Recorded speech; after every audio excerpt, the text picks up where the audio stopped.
Okay, we have a washer or partially hollow cylinder of uniform mass density. Haven't written down all the qualifiers, but uniform mass density. And we have an outer radius R2, an inner radius R1. So basically this washer, and I'll call it a washer, but the same applies to the partially hollow cylinder, has radius R2 but is missing a hole of radius R1. Both circles centered at the center, having the common center. Okay. Mass of this washer is big M.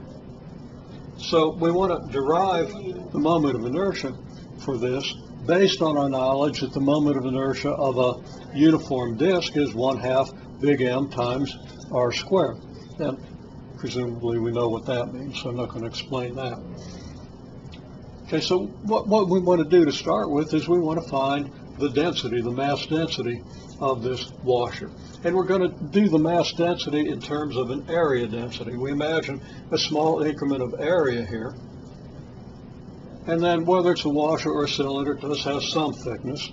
So what we mean by the area density is the mass per unit of area here, where the mass corresponding to that area is the mass of the prism or cylinder or whatever it is you would get by going all the way through the object with a cross section equal to that area at the same distance from the center. So we're going to say density per unit of area. This is not really grammatically correct, but it gets the idea across. The density per unit of area, unit of cross-sectional area, for the washer. What is the density per unit of cross-sectional area? So we ask, how do you get the density per unit of area? And the answer to that is fairly straightforward. You're going to divide the mass by the area. Now some people said, well, I thought density was mass divided by volume. And that's true, but density can be expressed in terms of mass per unit area or mass per unit of a hypervolume. You could have not necessarily a mass density, but a density of some quantity that's distributed over many dimensions, not just 2 or 3. You could have some sort of density distributed over 4 or 5 or more dimensions. So we're kind of generalizing what we know about volume density. But in this case, the density is going to be mass per unit area, and that's not too difficult a concept to get a hold of.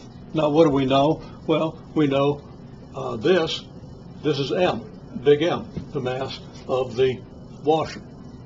Okay, we got to find the area of the washer. How do we find the area of the washer?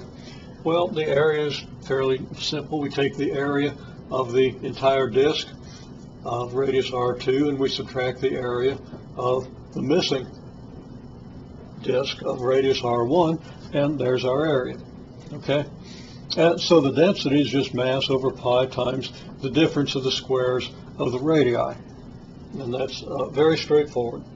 Okay, so now if the disk has radius R, if a disk of radius R, different or maybe the same as R1 or R2, any old radius R, if it has density M over pi times the difference of the squares of the radii, just the same expression we have here, the density we derived, then what is its moment of inertia?